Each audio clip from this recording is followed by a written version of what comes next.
41 will lie in state at the U.S. Capitol until Wednesday morning. A state funeral will then be held at the National Cathedral in Washington, D.C. President Trump plans to attend along with many other dignitaries, including from Maine. That includes outgoing Governor Paul LePage, who, like many others, personally knew both George and Barbara Bush. CBS 13's Sam Reed is live in Kennebunkport with a closer look now at the Mainers attending these services. Sam? All among the Maine politicians, family and friends that are heading to the funeral, I'm told the Bush family extended the invite to a local man who's worked for the family for years. He tells me it'll be an honor and a privilege to get the opportunity to say goodbye. As the sun shines outside of former President George H.W. Bush's Walker's Point home, one of the men responsible for keeping his lights on inside is reflecting. All my career, I've had contact with President Bush and the family various times. Mike Lovejoy is an electrician in Kennebunkport, Maine.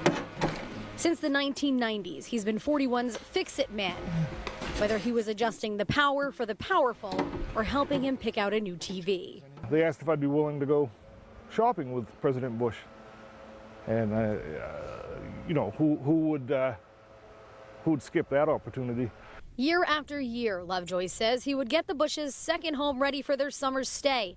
And like clockwork, upon his arrival, George H.W. would be there front and center to welcome him to his home. His protocol was he'd greet you, take you to discuss it, in the golf cart, bring you back, you'd go about your work. Despite being on the grounds for work, Lovejoy says H.W. and Barbara both took an interest in their hired help. Just off-the-cuff conversations that just out of nowhere would just, you know, I just cherish those memories.